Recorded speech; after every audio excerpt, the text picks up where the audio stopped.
هنا من لا هذا حضرتك انت ذكرت قلت دليل على ان المهدي موجود وقائم، ماشي، يعني كل هذا فهم من هذه الجزئية فقط؟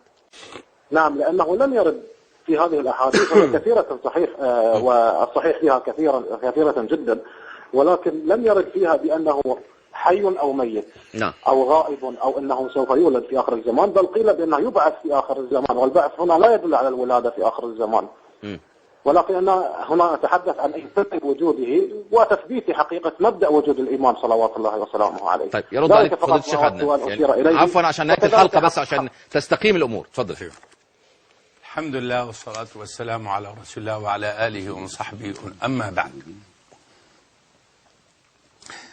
نحن نؤمن بأنه سيأتي خليفة في آخر الزمان كما أخبر الرسول صلى الله عليه وسلم: أقنى الأنف أجل الجبهة اسمه محمد ابن عبد الله، لأن النبي صلى الله عليه وسلم قال: يواطئ اسمه اسمي واسم أبيه اسم أبي. يعني مش محمد بن الحسن؟ لا، ولا محمد بن إسماعيل. تمام. محمد ابن عبد الله. لا، ده أحمد بن إسماعيل. أيوه. رجل يملأ الأرض عدلا وقسطا وكما ملئت جورا وظلما. هذه حدود إيمان أهل السنة بهذا الأمر، ولم يرتبوا، كررت هذا ولا أحب أن أكرره، كررت هذا، ولم يرتبوا على ذلك شروطا ولا عقيدة بمعنى أنها ركن من أركان الدين أو أنها أس من أسس الإيمان، بل هكذا بشرى للمسلمين حتى لا ييأسوا.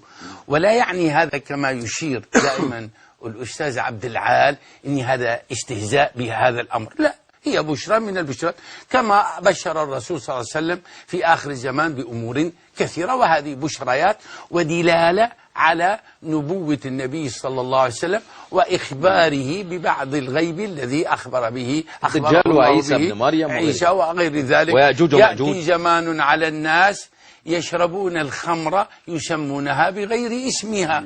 يأتي زمان على الناس يكون كذا، يأتي زمان يأتي خليفة راشد كذا وكذا إلى آخره. الذي أنا لا أقول عن المهدي خرافة ومعاذ الله أن أقول، لكن ما ترتب عليه عند الإخوان الشيعة من أنه أس الإسلام ومن لم يؤمن به كأصل. نحن نعم، من كذب النبي صلى الله عليه وسلم في أمره فرق. أستاذ الفاضل الذي أريد أشرح هذه القضية وما أحب أخذ وقت. هناك فرق بين من كذب رسول الله صلى الله عليه وسلم في خبر صح عنده ثم كذبه، سواء كان ذلك في السواك أو أكبر أو أصغر، فالحكم واحد. أما أن يكون المهدي هي عقيدة أنه غاب تلك الغيبة، يترتب عليه كما تعلمون من لم يعرف إمام زمانه مات ميتة جاهلية إلى غير ذلك من الأمور التي لا أحب أن أناقشها وأقول هذا الحديث غير صحيح أو صحيح. إذن هذا هو الفارق. نحن نقول غيبته غير صحيحة، الغيبة دي غير صحيحة ولا واقع لها. وأنا ضربت هذا مثال إنه هو مكبل أو غير موجود، أو كنا نريد من هذا كله أن نتثبت. وأنا أناشد أهل السنة إذا ثبت هذا بالدليل الشرعي اليقيني، كما لا يخفى على أمثالكم وأنتم بهذه الدرجة العلمية، بدليل قطعي الثبوت قطعي الدلالة، لأن هذه عقيدة فنحن سنسلم به. أما أن يترتب على ذلك أنتم تلقونه وتحرموننا منه، هذا لا يليق كدين. ما دام هو أس الدين وجاء للبشرية كلها، جاء لأهل السنة وللشيعة وكلهم، نحن من حقنا أن نتثبت. ما دام عنده أبواب، ما دام عنده نواب، ما دام عنده مفوضون، هنا نقطة البحث. هذه هي نقطة البحث، هي أنه غائب وأنه يصدر تعليمات وأنه يسير. لكن هذه تجاوزناها، أنت أثرتها رد عليه. نقطة البحث هي في أن هذه الصفات التي أضفيت على الأئمة هي محل نقاشنا اليوم. مثلا الإخوان الشيعة يقولون أن الأئمة بما فيهم المهدي الغائب أنهم أفضل من جميع الرسل، وهناك قولان عندكم: منكم من يفضلهم على الأنبياء كلهم والرسل، ومنكم من يفضلهم فقط على الأنبياء دون أولي العزم. وهذا مسطور وموجود أمامي. الأمر الثاني المدح الولاية التكوينية، الخلق، الإرادة، أن الكرة بيدهم إلى غير ذلك. وأنا لا أريد أن أرد، لكن أريد أشرد هذا الأمر الذي يريبنا، ونحن نريد عليه أدلة. الحلول الإلهي فيهم هذا ثابت في النصوص الكثيرة من كتب العقيدة عند الإخوان الشيعة. الوحي الإلهي، ونحن رأينا الآن لماذا ذكرنا مسألة القرآن، لأن ما دام بيأخذ القرآن فقلنا إذن هل هناك وحي بإضافة هذه الآية، أو كيف أضيفت هذه الآية؟ العلم بالغيب، وأنهم يعلمون ما كان وما سيكون إلى يوم القيامة إلى غير ذلك. آخر شيء العصمة. طيب هنتكلم في العصمة وكل هذه لا يعني هذه الأمور هي محل النقاش. فلنبدأ بالولاية التكوينية. نعم. أنا وقت الحلقة انتهى. سمعت الشيخ علي، احنا بنعتذر لك مرة أخرى، يعني اعتذار يعني شديد وحار، يعني قل تعليقك في نصف دقيقة فقط ونرجئ كل هذه الأسئلة وكل هذه النقاشات.